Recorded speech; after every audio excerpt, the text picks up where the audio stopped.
sir, you Yes. definitely have to. Just give me a few minutes to sort it out, then I will start. Okay, please. Yes. Thank you very much.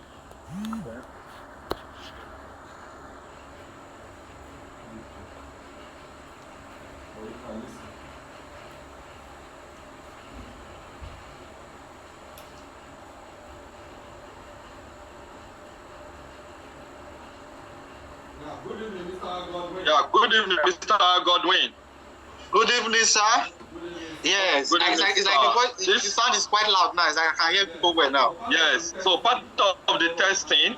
So I am the National Publicity Secretary of VICOSA. Okay. I would like to also tell you that before you start, sir, there are some protocols we need to observe, like the national anthem. So once you are ready, let us know. Then while we kick in with the national anthem and some other things, sir. Okay, sir. Before the main presentation. Okay, sir. Okay, sir. Thank you, sir. Thank you very much.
Hello, sir. Yes, hello. Yes, hello, Dr. Godwin. Yeah, I think I'm with you now. Okay. So thank you. Kick off. Thank you. Yes, thank you very much. Thank you. Thank you very much, VICOSA members. I welcome you all to this webinar on health titled cervical cancer of the cervix. But before we proceed, as usual, we're going to sing our national anthem, which we will also do to close the program. So let's go on the national anthem. 2, 1, 2. Let us wait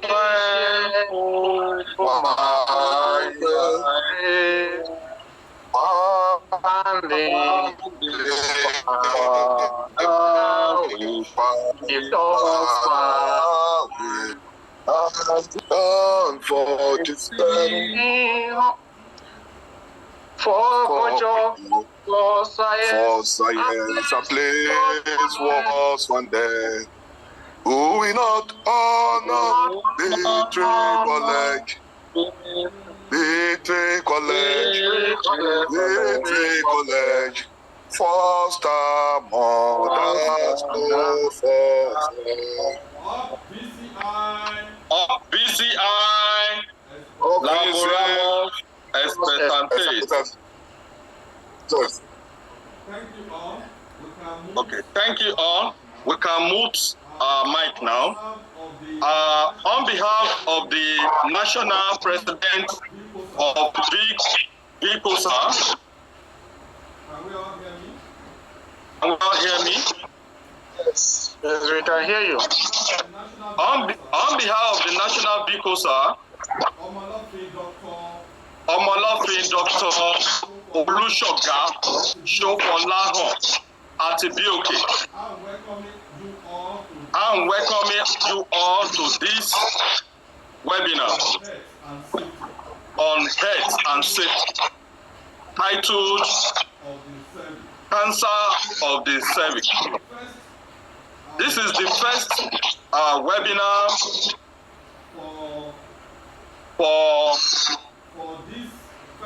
for this first quarter of year 2022. We welcome you all for taking out of your time to attend. We really appreciate it. Why we are saying this, we also appreciate the Health and Safety Committee team lead, that is on behalf of the Professor Emmanuel Joshua Ojo, who is a professor of surgery and consultant general surgeon, University of Jos. You are welcome, sir. Thank you very much. And also our presenter, who is Dr. Godwin, the Health and Safety team lead, Dr. Joshua. Professor Joshua will introduce him proper. So you are welcome. You are welcome, sir. Thank you very much. And all other members of the executive and the BOT members. I believe we will all enjoy today's webinar without taking much of our time. I will hand over to Health and Safety Committee team lead, that is Professor Emmanuel Joshua Ojo. Over to you, sir. Thank you very much, sir. Our national PRO. And thank you for standing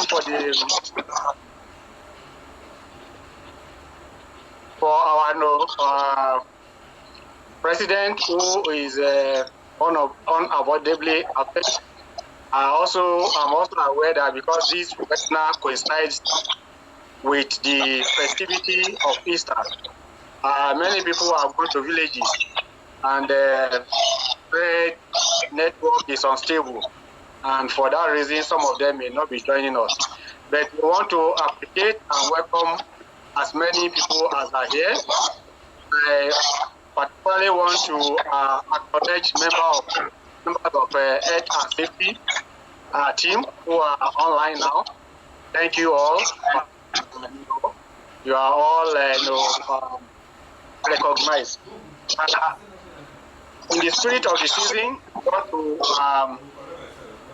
say season's greeting for all VICOSA worldwide, and we pray that the impact of this season will bring a peace unto us and move us forward in every ramification. As said by the National PRO, it has been in our culture every year present an health topic. The goal of this is to interact among VICOSA on issues that relate to it.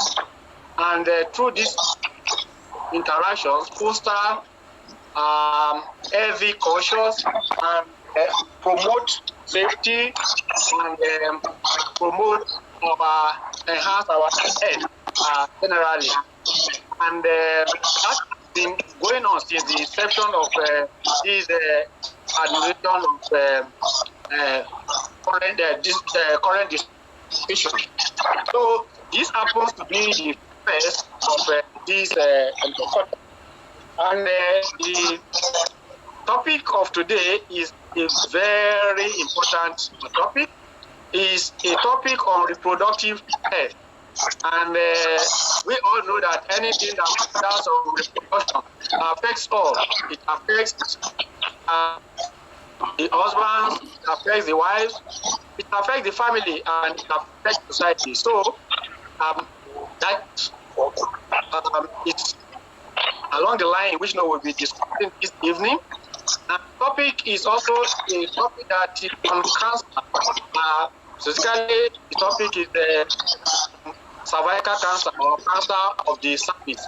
This happens to be one of the leading cancers among women. And because of the importance of this cancer, which have wide ramifications, specific days annually set aside to discuss this topic and see ways of transforming the health of individuals to see that we have an optimal health when it comes to cervical cancer. We are still looking, sometimes in this year, that day will come and maybe we'll be reminding and that. So tonight, I have my eminent colleague who will be helping us to do justice to this topic. He is a consultant obstetrician and gynecologist. He is a fellow of West African College of Surgeons. He has practiced in Nigeria for quite a while, but he currently practices now with the Kingdom of Saudi Arabia Ministry of Health in the Riyadh region. He's also a board of Saudi Commission of Health Specialists Certified. So this night, I want you to join me in welcoming Dr. Godwin Ostarua, who will be leading us in this discussion. Dr. Godwin, you are welcome, sir. Thank you very much, Prof. For the sake of Dr. Godwin, because he is not strictly speaking VICOSA, VICOSA stands for Victory College Old Students Association. When you hear the term VICOSA, and the college is actually Victory College in Akoko. The student, the old student body is okay. So when you had VICOSA, I don't want you to wander to order, okay? And just to say that Victory College is one of the oldest schools in Ondo State and even the Western region. We have celebrated our 70th anniversary and we are looking forward to our centenary celebration. That is as young as we are, okay? When comes to Victory College. I think that's just a big summary about Victory College. And for the rest of us, please, for the night, please, Dr. Godwin will go ahead and give us his presentation.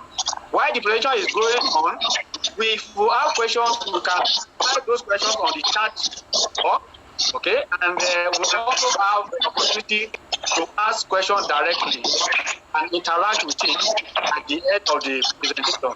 So with this, I think Dr. Godwin, it is a pleasure to take over the discussion. But please, there's some background noises coming out, and I think maybe people left their mics on. Please, let's mute our mics, even if we are doing other things, not the interferences will not be disturbing us here. Please, I plead with all of us to please mute our mic. Thank you very much. Dr. Godwin, over to you. Thank you very much, Prof. Your introduction was quite so verbose, and I'm indeed grateful.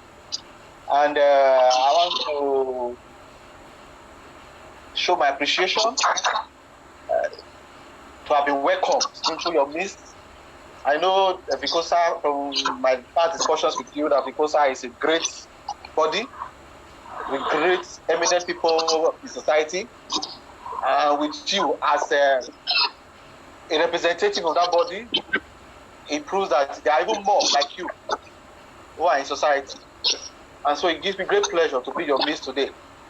And I'm deeply humbled to be called upon to speak to this august body. And I pray and I hope I will be able to do justice to this invitation. Cervical cancer, as we all know, is a well-known disease worldwide, but poorly appreciated.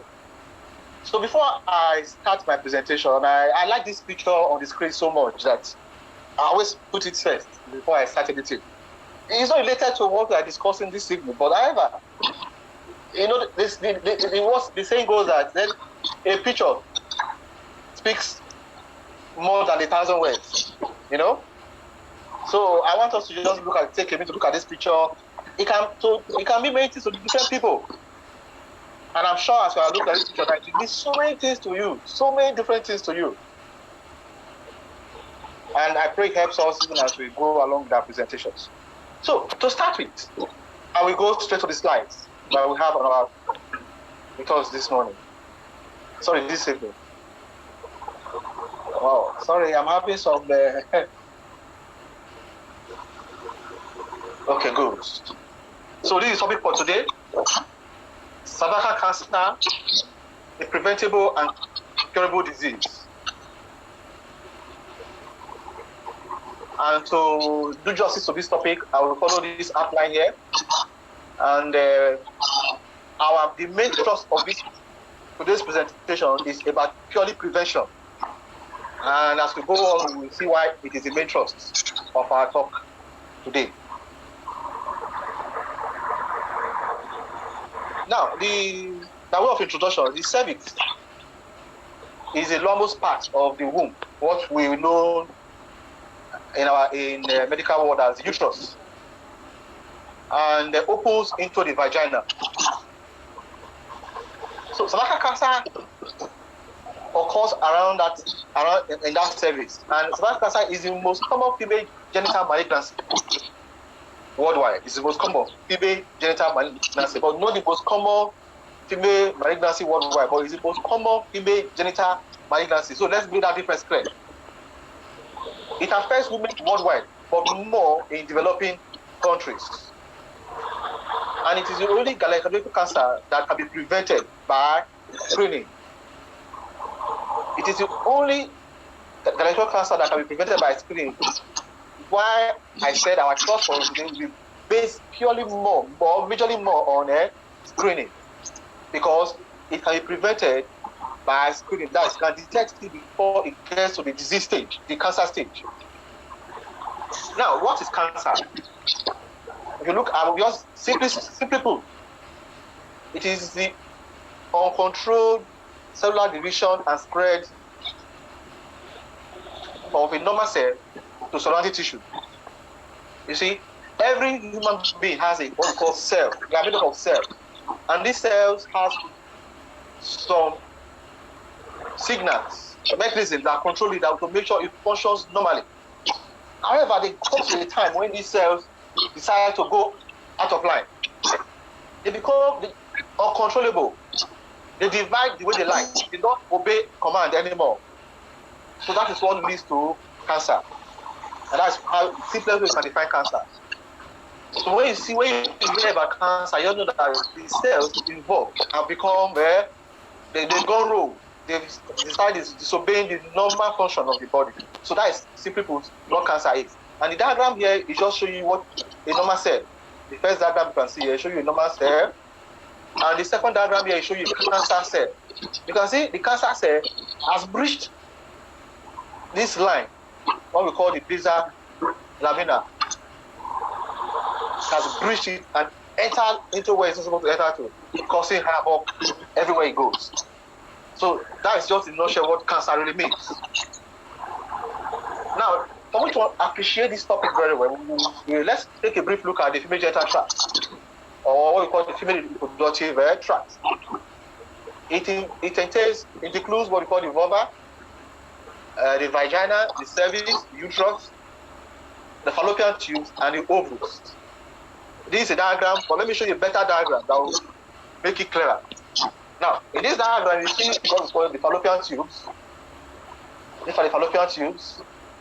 This is the uterus itself. Then the area, and this is the cervix, this place you are seeing. The place between the region between the uterus and the vagina, that is the cervix. That is our focus for today.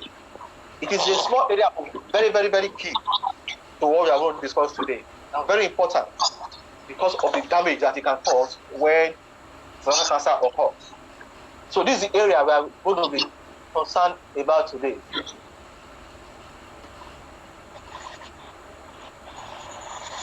Globally, it is one of the most common causes of cancer deaths worldwide, as Prof has earlier applied. And it affects women within the ages of 15 to 59 years. And that is majorly women of reproductive age group. It affects them at that particular age group. Like I said earlier, it's probably the second most common cancer, the organized cancer, and also the cause of death in Nigeria, Africa, and worldwide. About 500 million new cases and 300,000 deaths are recorded yearly in most parts of the world. And 90% of these new cases and these deaths occur mainly in less developed countries, of which Nigeria and sub-Saharan Africa are part of.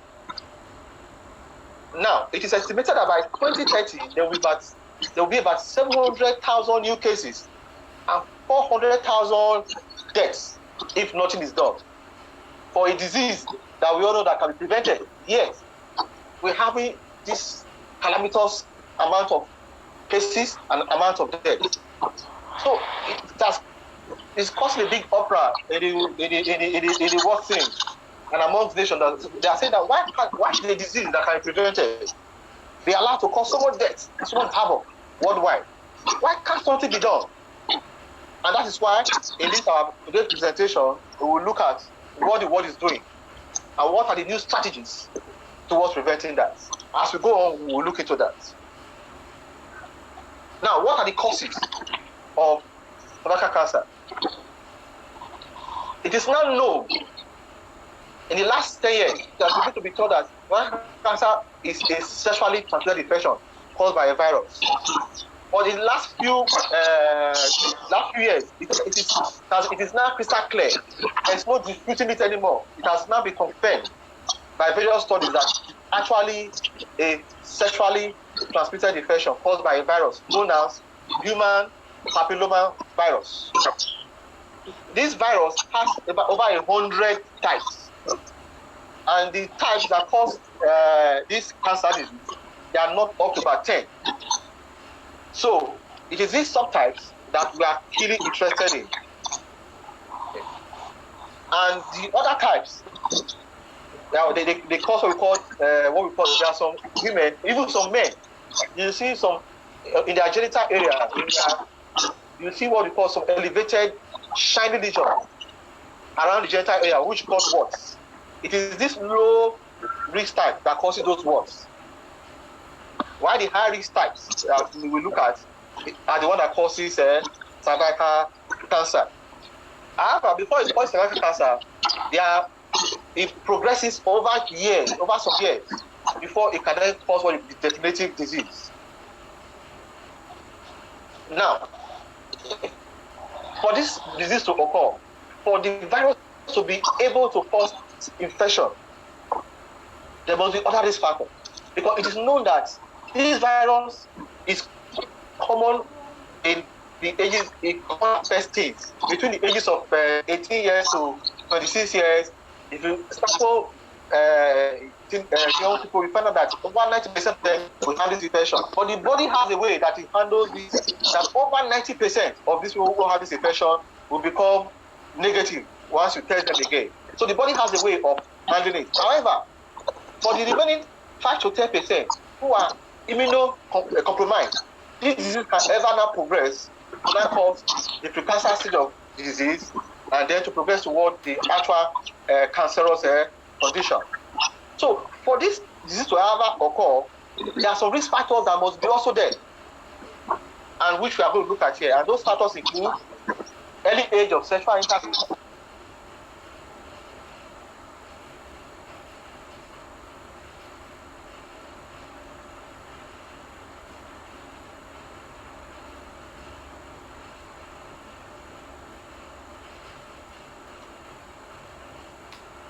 then you can have immune problems such as human HIV, steroid use, etc., etc. Another very key factor that we must look at also is smoking. Smoking has been highly implicated in the causation of this disease in most individuals. Smoking, in fact, smoking for most individuals that have it can contribute also about 50% of the risk for the disease to occur. So smoking is very, very, very important as a risk factor. Now, what are the symptoms of cervical cancer when it's full blown? There's bleeding after intercourse. There's bleeding when the woman has achieved menopause. Then the woman can now have irregular bleeding, separate from menstrual bleeding. Irregular bleeding after the menses. So we call that irregular bleeding. They also have a call dyspareunia or pain during intercourse. Then for the one that fully formed, you can have what we call foul smelling discharge. It will be like watery, but very foul smelling vaginal discharge that will be coming out. In fact, when a patient comes to you that has kind of disease and it's already advanced stage, the characteristics you won't miss it when they are close to you. These individuals, when the disease is full blown, they begin to exhibit what we call weight loss. They lose more than 10% of their total weight. And because of the bleeding they have from time to time, they have dizziness and weakness as a result of anemia that they develop from the frequent bleeding from the vagina. Then, because of the spread of the disease, they could have what called low back pain at the back of at the low back. This pain can be is worsened by movement, by sitting, by just posture changes. This pain is worsened. And when the disease spread to the bladder, they could have problem with passing urine. It could block the urethra, and they won't be able to make enough urine. Or it could destroy the urethra. It could destroy the bladder, and they'll not be leaking urine. They can't control urine. It also affects the rectum and the anus. And if the disease spreads to those areas, that patient will not have continuous leakage of feces. They will not have control over their fecal matter. And they have what we call fecal incontinence. So to tell you how terrible this disease can be, it is allowed to progress to the full-blown disease. Now, this is a diagram that shows you the stages of all the spectrum of the disease. Above here, in my top left, is what a normal cervix should look like. Then when the disease, with the effect of HPV,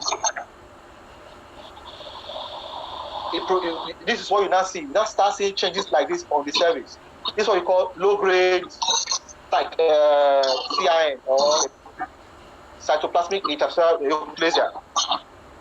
As it progresses, when it becomes high grade, this is what you get.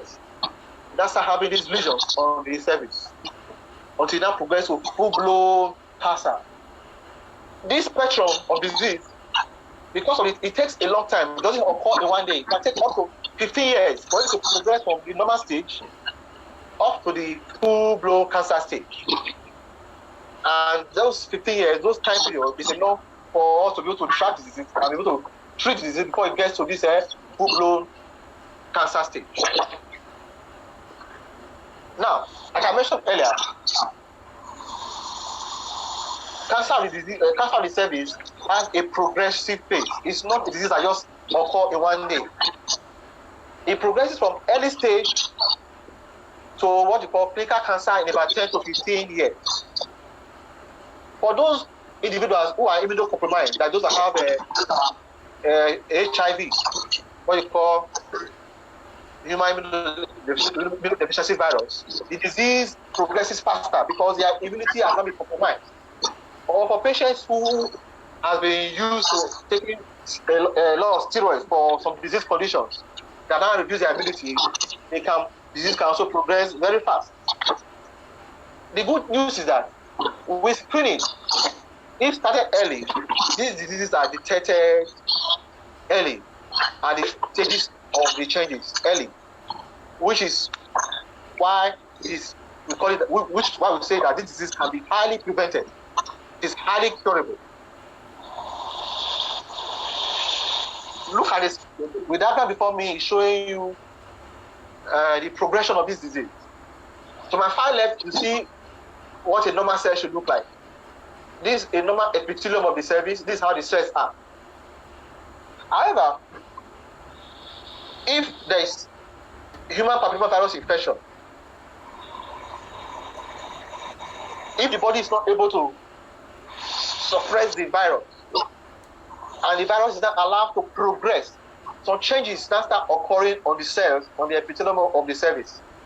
And these changes will now develop what we call, at the early stage, we develop what we call low-grade squamous intraepithelial lesion, or what we can call CIN1. If it progresses further, and this progress, like I said, takes months to years, not just in one day. It can occur between 10 as well as 15 years before you can get to the full-blown disease. So it's a slow progressive disease. And with good screening habits, disease can be caught at any of this stage, either at the low-grade squamous intraepithelial lesion, which lysis, or at the high-grade squamous intraepithelial lesion, IC, can be caught at these levels. At this level, it can be easily treated. However, if the progression moves beyond the precancerous phase, when it now invades the stroma of the cell, it now leads to what we call invasive cervical carcinoma, which is what we see here. For patients who are highly immunocompetent, there can be regression if at any stage they develop any of this disease. With good immunocompetency, the disease can regress and can go back to normal epithelium, what you see on my far left. But with immunosuppression and with other risk factors like I mentioned earlier, this disease can progress to the full-blown disease. Now, let's look at the prevention of this condition, because I won't dwell on how to treat the cancer itself, because it's to be of no benefit to us. Because in our environment here, most of the patients that we see in our hospitals in Nigeria and in all sub-Saharan Africa countries, they come at the advanced stage where we can do little or nothing, because we don't have good prevention practice in our environment. We don't have good screening protocols in our environment. So today, we're going to look at how do we prevent this disease in our homes, in our neighbor, from our neighbors, in our society, so that our women can have good quality lifestyle. So we'll look at those things this evening. Now, to look at that, we'll look at it in three phases. What we call primary prevention, secondary prevention, Then we will dwell on tertiary prevention. Tertiary prevention is when the disease already full blown, that we can do little or nothing. What we also do what we call palliative treatment. We will look at those things, but we dwell more here on what we call primary prevention and secondary prevention. Under the primary prevention, we look at immunization of young girls from the age of 9 years to 15 years of age. We look at abstinence. We also look at issues that will help us to protect against those main subtypes of the human papillomavirus. And those subtypes are the ones that will be responsible for the cervical warts or genital warts or cervical cancer. We also look at cost. How can we reduce the cost of these prevention strategies, which are not readily available in our environment? So we look at how can we be able to make these things available, because these are the issues that hinder us being able to achieve this primary prevention of immunization of young girls and abstinence. Then under the secondary prevention, we look at what we see readily in what has been happening for the last more than 50 years in developed countries, and that's what we call the pap smear screening or cervical screening. What this entails, I will show this slide earlier as we go on. But let's know that this investigation should be done from the onset of sexual intercourse. This investigation or this screening investigation is advised it should be done. But for women who are not sexually active, routinely in developed countries, they start from the age of 18 for females. They start it, and after 3 years of negative results, they now do it every three years until the person gets to about 50-something, 58 or 60 years, where they can now reduce, either decide to stop or do it for every 10 years. But we don't have it in our environment because of the cost involved. You know? So, let's look at this cervical cytology or pap smear. This investigation can be done as an outpatient procedure. For every woman, every young lady who reaches the age of 18 should be availed of this investigation in an ideal society. But we know that we are not, I won't say we are not in an ideal society, but our environment cannot be able to handle this kind of huge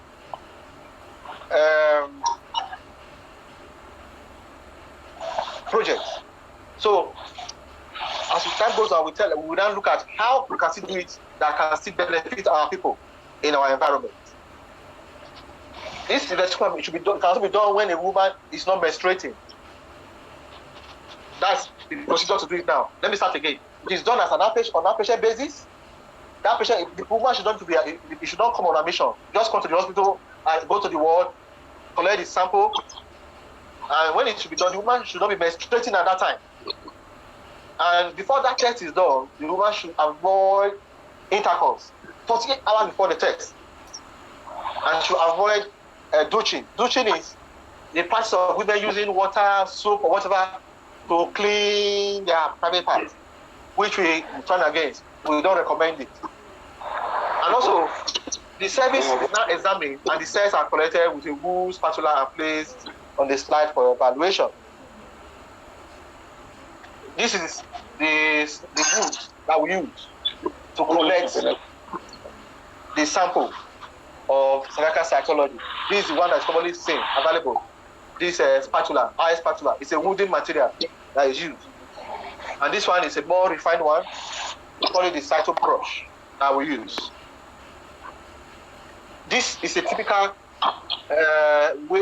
picture of how the woman is positioned when we want to do it.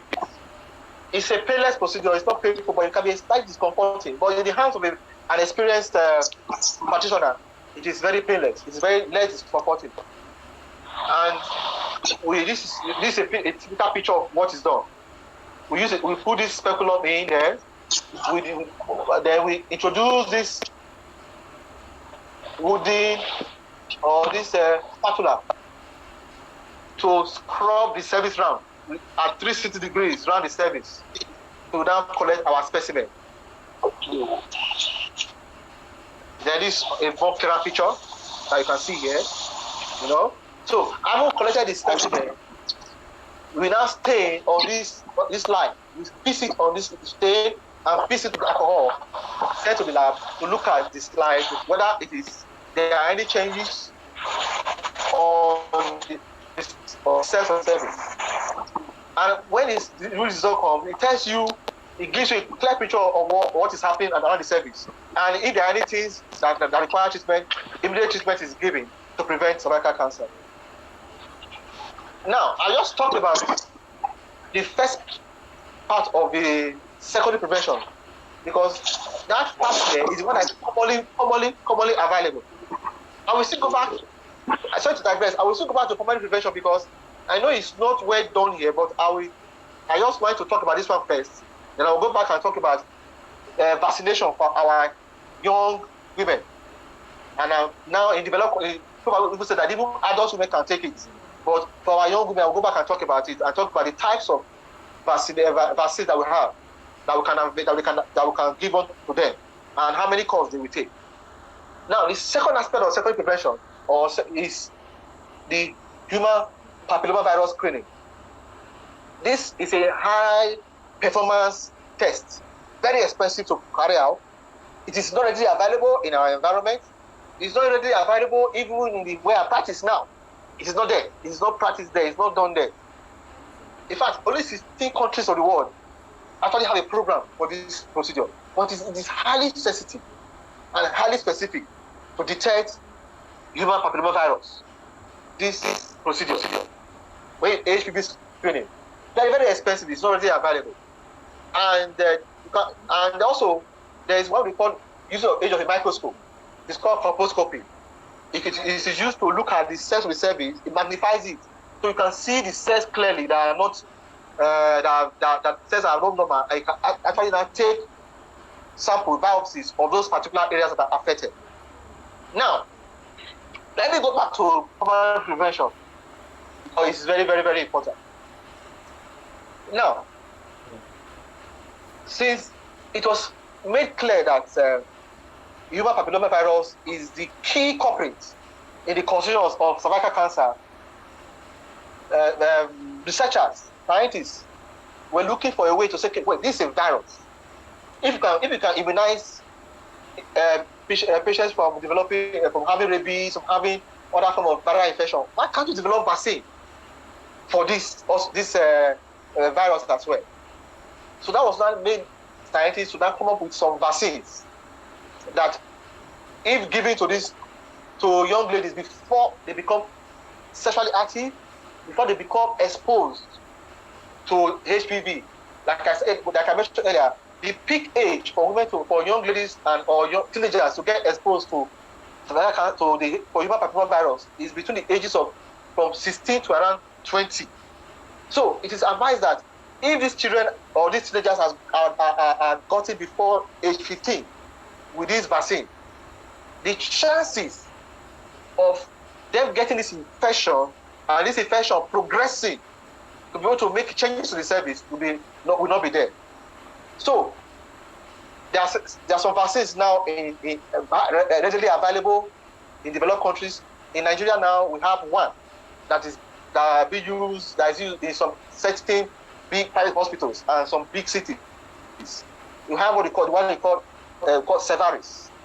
This Cervix comprises of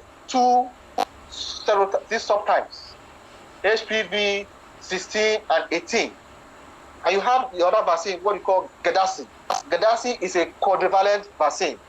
It contains 4 subtypes, 16, 18, and about 31, 33 or so. And Gadasi can also take care of genital warp because of the subtypes that are there.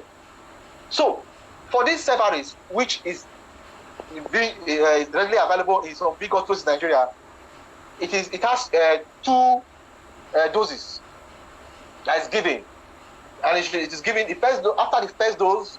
the second dose will be given within 6 to 12 months after the first dose. Once a patient takes the first dose, the second dose is given within 6 to 12 months after the first dose. And right now, it is even advocated that even other women who are even exposed, who are already exposed to intercourse, can also get it. However, they can take 3 doses. And these people are said to be called immunocompromised individuals. They may not have HIV or AIDS, but because of the fact that they have already been exposed to the HPV virus, they are said to be called immunocompromised individuals. So in that case, they are given 3 doses of this vaccine. And how does this vaccine believe that once it is taken, it prevents the persistence? You know, I mentioned earlier that this virus, the body has a way of taking care of it. That over 90% of your teenagers who have it is cleared from their system. Only about 10%, this virus persists in their cells. So with this vaccine, it helps to prevent the persistence of this virus within the cells, thereby preventing the changes that take place that will lead to what? Cervical cancer. Right now, there is even another vaccine that is being formed. It is called Gardasil. It's a non-valent vaccine. It has 9 subtypes. 9 subtypes of the virus.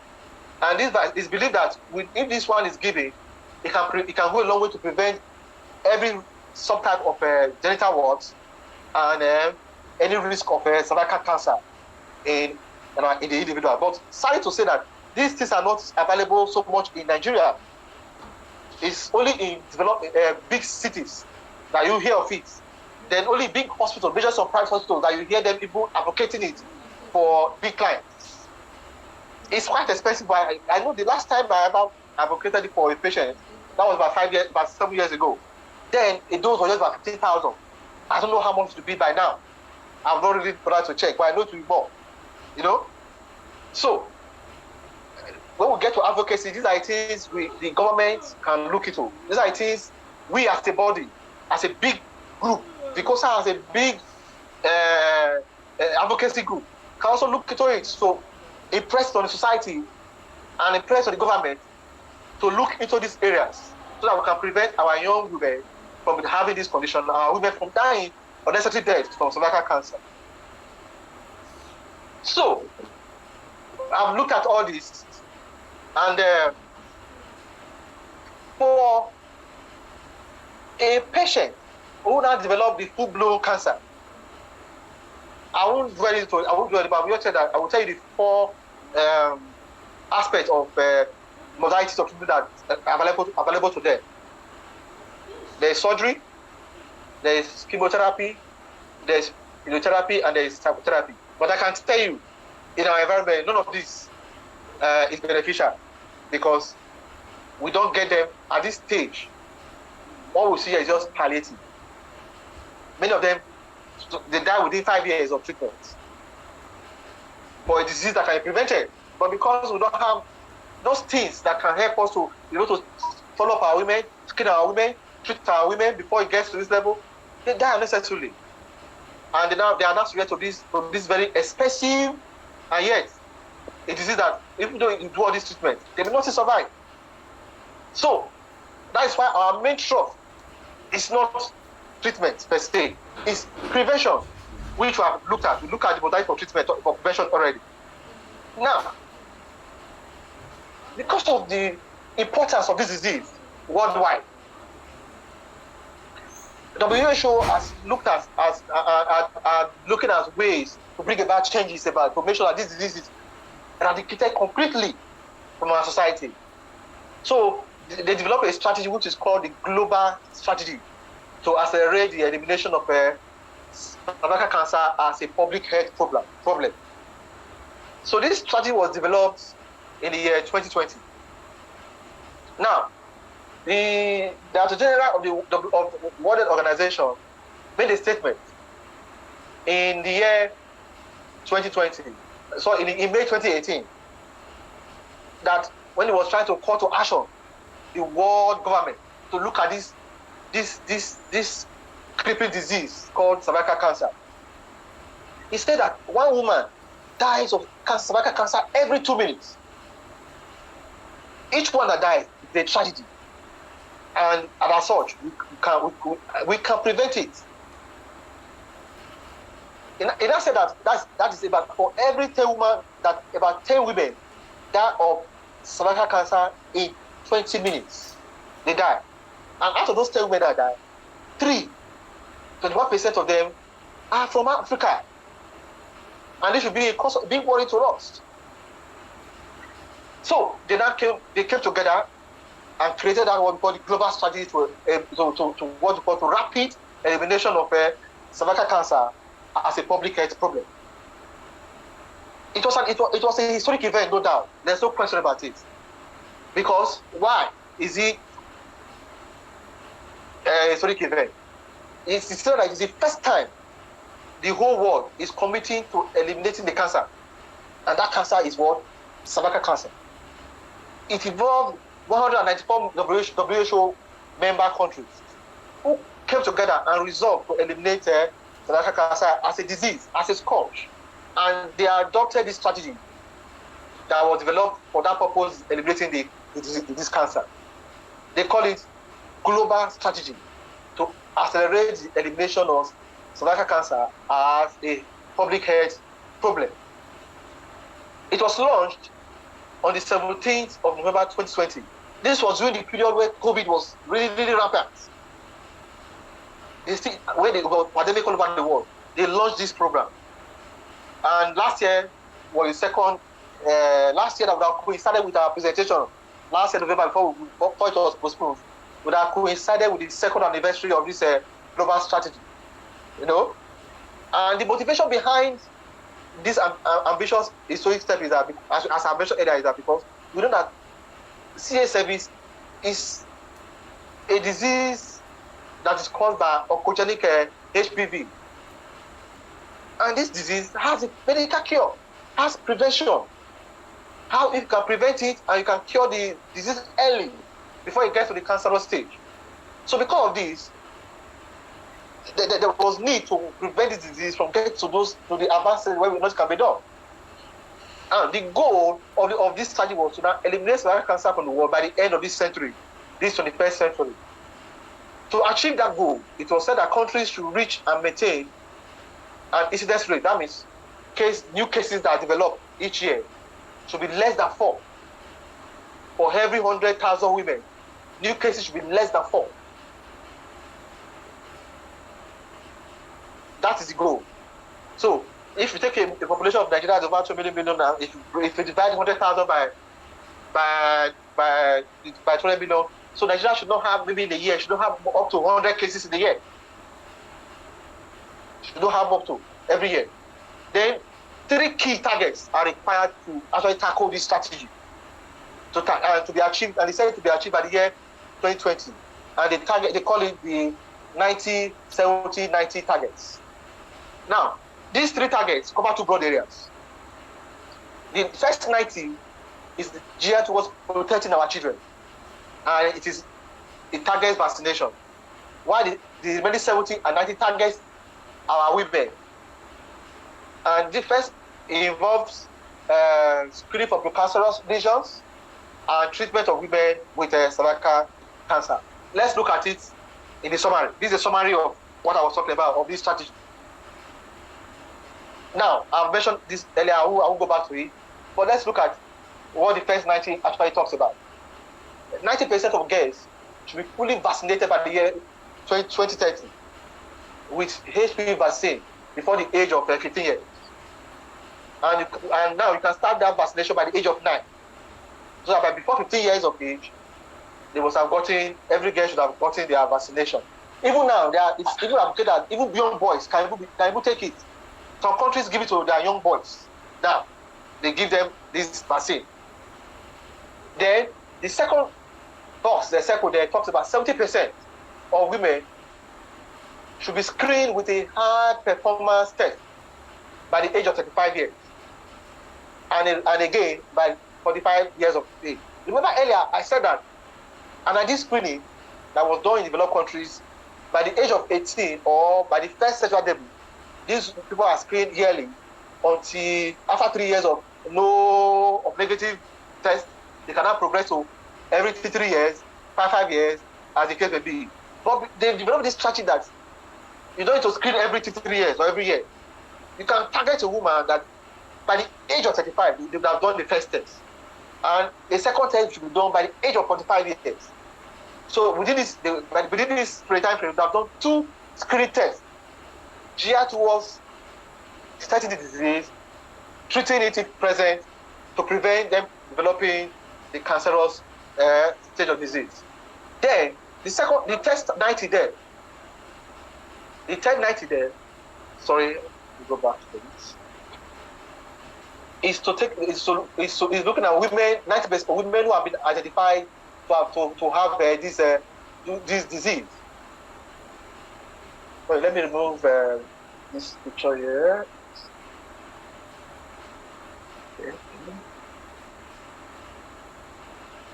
Okay, so this third box circle here looks at 90% of women identified with cervical disease who will receive treatment. This disease entails 90% of women who with precancerous disease or the precancer stage, those spectrum I showed you, where the cells of the cervix start undergoing some changes or cogenic changes. But however, it is not yet cancer. You call it precancer. But those changes are already taking place in the cervix. So if you screen these women, you can get them early. So 90% of them can be detected early and avoid and afforded treatment. And also, if you screen these women early, 90% of women with the invasive state that has not gone, are not spread beyond the cervix, they can also be treated fairly well without debilities. So these are the 3 targets that have been formed to reduce the scourge of this disease by the year 2030. And the model was developed. I don't know if I still have time, because I want to see if I can run faster and remove some things that may not be so necessary, you know. So, let me just look at this model. It's important to know why it is being important to look at it. It is said that with this model that by 2045, the incidence rate will fall by 42%. By the year 2120, it will fall by 97%.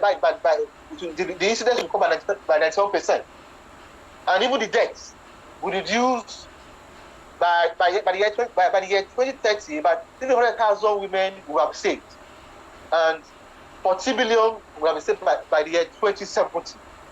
So it is important to look at that, to actually take this, to imbibe this strategy, so that we can prevent our women from dying. Now, Africa is not left out in this scenario. Africa is now trying to look at this condition, because we know that Africa has the highest burden of this disease globally. We know that Africa contributes about 21% of this condition globally. And we know that it is propagated by high HIV prevalence, because HIV is so very prevalent in our environment.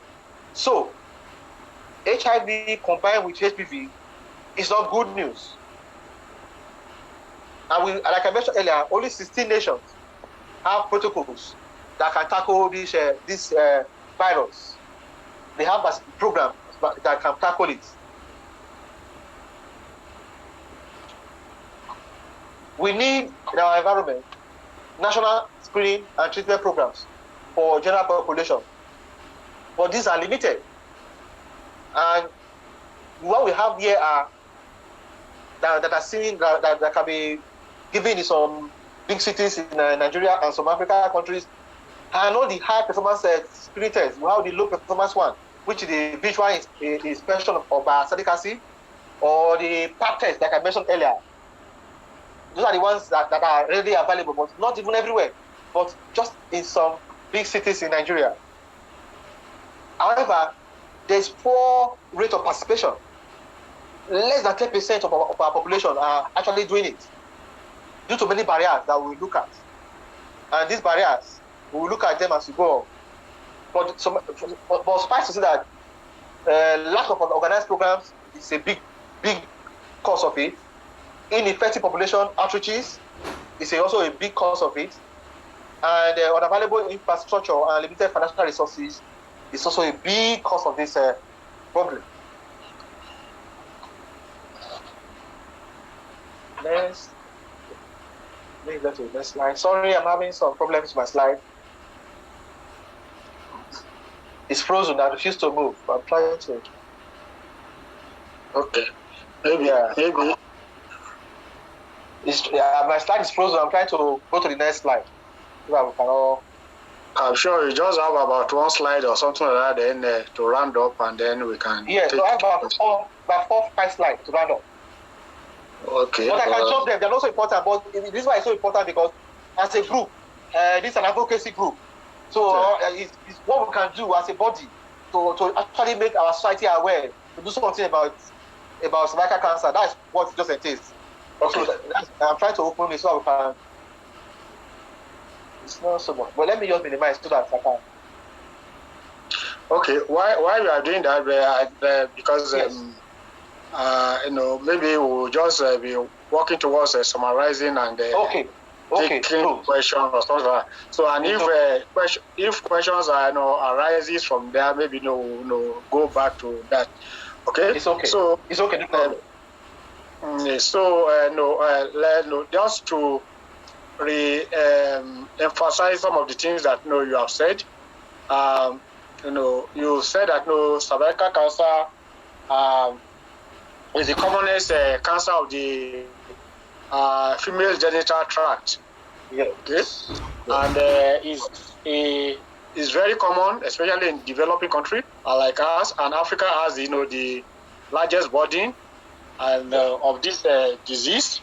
And you made us know that this disease is highly preventable and is a tragedy, and very concerning that despite this preventable nature of the disease is still raging in Africa, and that highest rate of death is in Africa, 21%, which means out of 5 people that die, about 1 or 2 of them are in Africa, which is not a good outlook at all.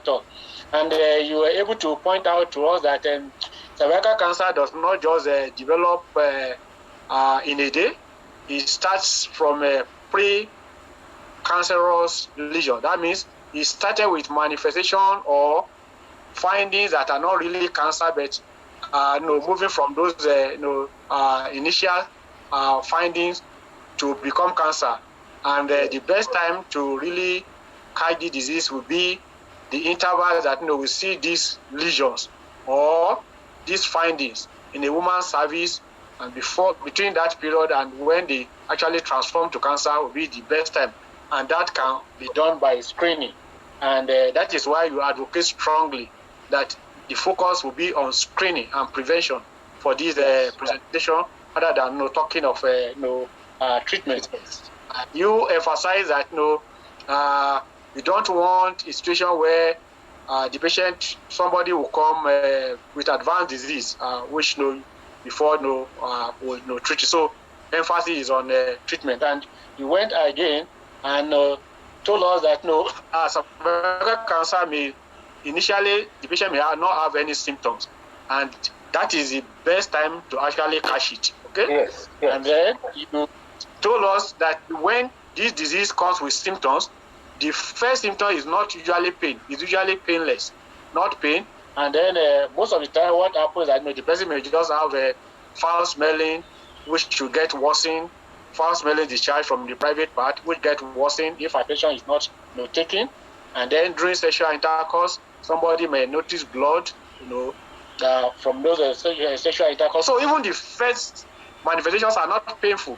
So when pains start coming, it means that the disease is has started progressing, and then it progresses from that stage of pain to the extent that it will block the urinary tract, so the person is not able to pass urine. It may spread to the rectum, then the person is not have difficulty with passing stool or feces, and then it can spread from there to other parts of the body. It can spread to the liver. The person comes with swollen abdomen, comes with no water, which we call ascites in the in the tummy, and it may spread to other organs like the brain, the bones, or something. And treatment at those stages is usually not too good, and you don't want anybody to come with the disease and that stage.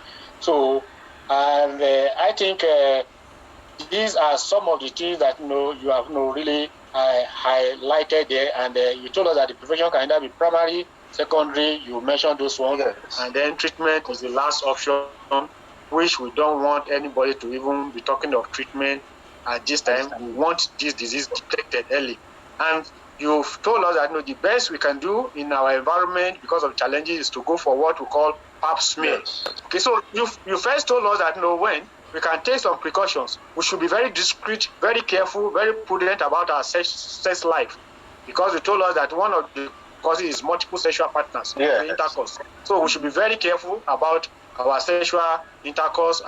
Okay, so that is one thing. You also said if we can abstain. Okay, yes. Okay, from and then for most women, they should go for screening. Okay, pap smear, yes. Which is readily available here in Nigeria. That yes. is readily available. You've told us that it can be done. You just visit hospital. You don't need to be admitted. But before you go, make sure that as a woman, you don't have sex for 48 hours before going. Yes. Make sure yes. Make sure you are not menstruating. So that if you go, you can if you go, they can do it for you, and then you can come back. Okay. Yes. I think with that, maybe we'll open the room for question and feedback from the audience. It's okay. It's okay. No problem. Thank you very much. My pleasure. So I think we'll take comment and questions now from the audience. I think okay. There's a question here that is the cervix a genital part? Come again, please. So somebody is asking, yes. Is the cervix a genital part? I know you mentioned it at the beginning, yes. But that was very, very early part. But, yes, it's true. But somebody maybe it was missed out. So so there's a question on that. Okay. Should I answer the question now? Yes, you can answer that. Why we take for other questions right after that. Yes. Yeah. The cervix is a very important part of the genital tract of the woman. It lies between the womb and the vagina. In fact, we call it the neck, the neck of the womb. Locally called neck of the womb. So it's a very, very important. It's part of it, and it's a very, very important aspect. It plays so many roles in the reproductive process of the woman. So it is part of it, and a very important part of that. Thank you. Okay, sir. When I remember when you were presenting, you described it as the lowermost part of the uterus. Okay. Yeah. And now you describe it as the neck. Okay. And I know that neck. When we talk of neck connects two things. Okay. Yeah. So like our neck connects our head and our body. So yes. Which means if the cervix is the neck is connecting two things. Yes. That means that should be the part that connects the vagina with the womb. Yes. And that is why I think you describe it as a neck. Yes. I don't know if that. That's the reason. That's the reason. Okay. So I think that is okay. So there's another comment or question here. Say immunization seems to be the best preventive measures to take. Getting tested is also very apt to know one's status. But experience has shown that our people are just not ready for it, and it is too late. What could be done to persuade women to get tested as a matter of routine? Thank you very much. It's a very lovely question. In fact, that is the very part of my slide I have not presented. Okay. Like I mentioned earlier, VICOSA is an old body with influential people in society, even in government, I'm very sure. You know? So, advocacy is what we should be fighting for. As a body, we can make advocacy to the federal government.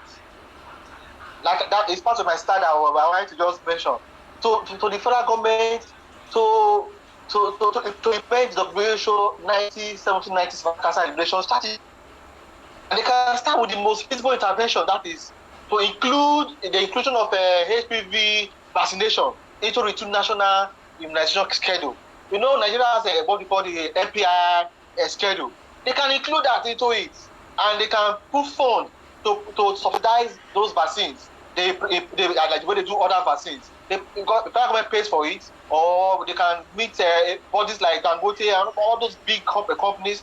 They can help put money into it and bring those vaccines to the country and add it as part of the routine immunization schedule.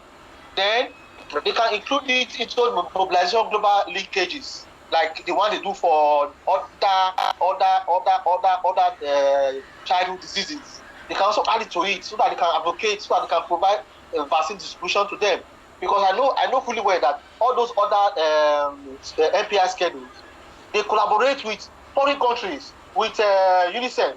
They link with other countries, developed countries, to help subsidize vaccines that they deliver to the country.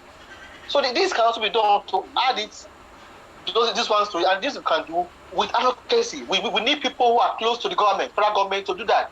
We need people who are close to the state governors, to be people who are influential in society, to be able to bring about those things. So that's just the only way.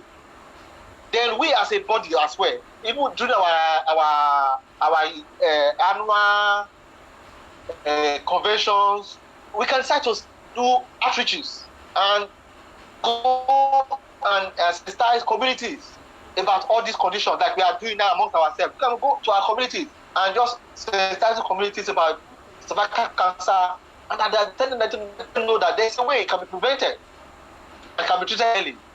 Thank you.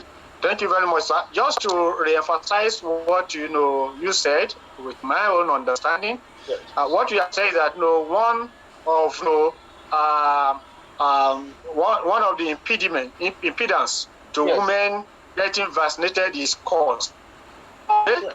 And then one of the things, the strategy to employ is to be sure that the cost of the vaccine is subsidized. Yes. And in such a way that the vaccine is now brought to national immunization, just like we have immunization for measles, tetanus, etc. or something, and then that will encourage women to go for that, because every woman now goes during pregnancy get anti-tetanus vaccination, because the cost is highly subsidized. So we need to bring the cost down. That is the first point you have mentioned. And then the second thing you mentioned is that people need to be aware that there is immunization, and because what you are ignorant of, you cannot assess it. And you said that part of that is what VICOSA is doing now. That we're educating ourselves, okay, and at least people know that there's immunization, and then we can now start talking about it. How do we get it into the national immunization program? Because we should not, cannot afford to be ignorant about it. And for that, we also want to thank you for coming to tell us, this night, about this. So I think that is the second thing that you said. You also mentioned that other strategy is organizing outreaches apart from forum like this, in order to disseminate the information and etc. Okay. Yes. And somebody, there's a question here. What is the role of the men in early detection? Beautiful. Now, men now will be the spouses. So, the spouses, what is their role in?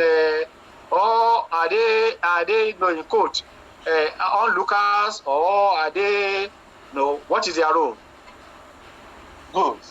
I love that question, because and to add to that, sir. Yes. You said earlier that boys should be vaccinated.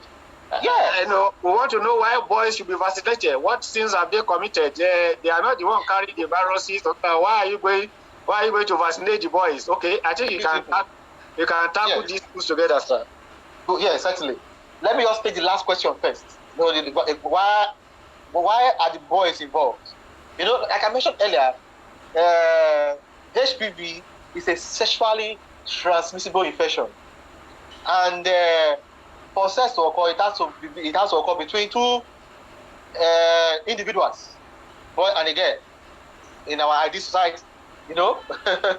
So, if those young boys are actually vaccinated, by the time they are now involved in sexual intercourse, the risk of transmission to the female is reduced. Also, I remember last time you invited me for your presentation on prostate. I think the last presenter also mentioned something about HPV being looked at as a possible cause or queried as something that can be responsible for prostatic cancer, though it was also definite. So, with this vaccination of boys, you can see that on the long run, it may help prevent prostatic cancer, or maybe even possible, if I can tell, testicular cancer if HPV is involved. And of course, they can also prevent transmitting those oncogenic viruses to the females that will lead to cervical cancer. Now, to the second question. You see, in our environment, I'm sure, let me start even with this position. I'm sure the majority of our listeners are all men. And they are the ones that are the head of their family. They are very important members of the society. So, with a man who is informed, with a man who is motivated, who has wives, daughters, sisters, mothers, neighbors, he will not sit down. He will not sit down idle. When he knows that this condition is present and that this disease can be prevented, he will go out to do everything possible to make sure his daughters, his sisters, his mother, and his wife know about this condition and take steps to make sure it is prevented. That is why the role of man is very important. In fact, right now, the reproductive health has put men as a key driver in that sector. That without a man, it is not the reproductive health cannot move fast. So men are now being brought in as important stakeholders in the reproductive health, which we are talking about right now. Thank you. Thank you very much, sir. I think somebody had a comment here which corroborates what you have said, Pastor Adebayo. Yes. I read what he wrote. He said husbands have a lot of role to play to convince their wives to get tested and to get vaccinated. I had to do that to mine to get others tested. Okay, so men have with that, men really have an influential role. But another question I want to ask you, sir, is there any role for barrier methods? I know in this, because I know that some men always have this notion of wanting naked sex, okay? Rather than protected sex. So if barrier method has a position, maybe it's something that should be mentioned, and if he doesn't mean that women should succumb to those men that want naked sex at all costs. I know, just some classification. Thank you very much, Paul. Yes, barrier method is not 100%. That's why I didn't just mention it, because human papillomavirus not only affects the cervix, it can affect the vulva. And we know it causes warts. So that is why we didn't just advocate it. And and his protection against HPV it's not 100%. When we use barrier, it is not 100%. So that's why I didn't just mention it. However, it's still good to use it because it is worse if it's not used. If you use it, some level of protection may be guaranteed, but it is not 100%. It is not 100%. All right, thank you. Please, do we have other comments or direct questions? If there are questions we want to ask, I think this will be a window for us to ask our questions directly.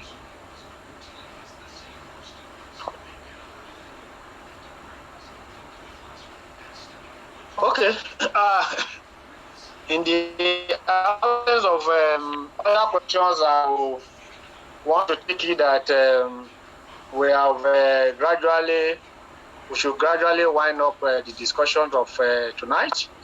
And I want to thank all members of VICOSA who find their time to join this webinar despite the festivity period, and those even who travel to where network is challenged and still endeavor to join. I want to thank you, profoundly, for being a part of us.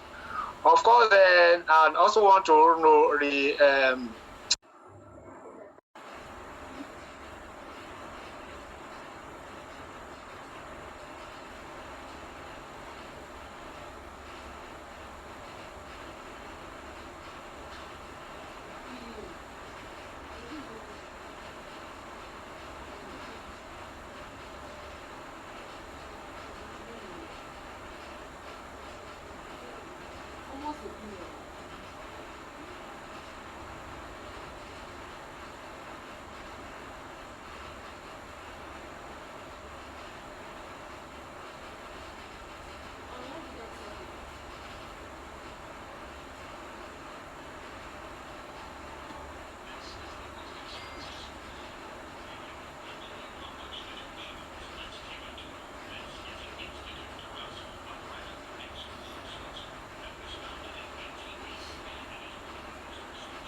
in our midst. We thank God that tonight is a reality, and He has found His way, here, and He has done this justice to this topic. And like He said, He has also been on this. He was with us in the previous presentation. Dr. Godwin, I know you are on vacations in Nigeria. This is a time for you to have resting, but you spare your rest to educate us. Thank you very much.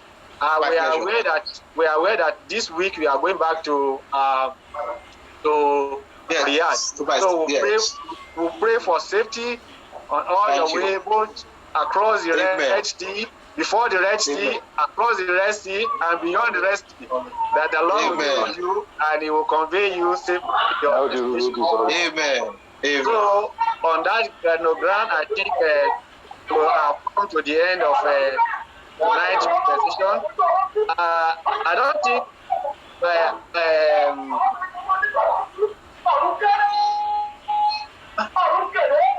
please, let me just say that I don't think our principal is I don't think our principal is around. But if for any reason, please can we mute our audios, please?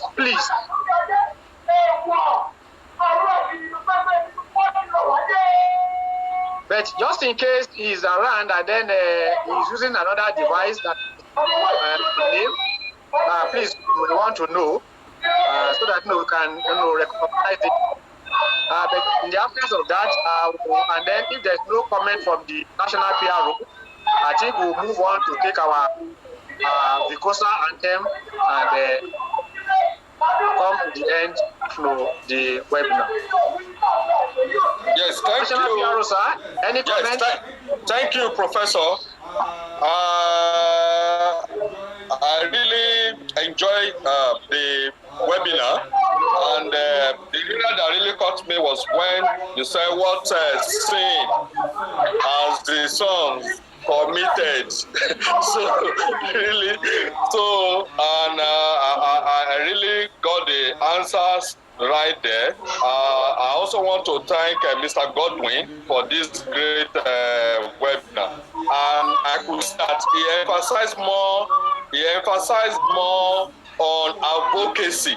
So if we have issues or needs more assistance from you on how VICOSA can be part of the advocacy for the cervical cancer control, I believe you will be available to put in more technical information for us on this. So this is what I have. Yes, this is what I have, Professor. I think we can do the national, the VICOSA college item, as we put the meeting. Thank you very much, sir. I think with that, it's going to be good night from us at this moment. Please let's round up with the VICOSA College National Anthem. Please, 1, 2, go. Let us wish for my praise. Family, with us by 1947 for science, this was funded.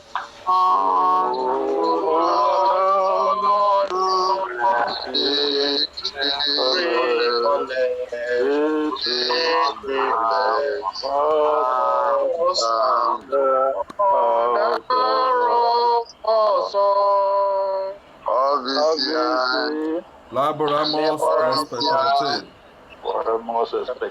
expectantes. Thank you all. Thank you, sir. Good night. Thank you very much. Good night. See you next quarter.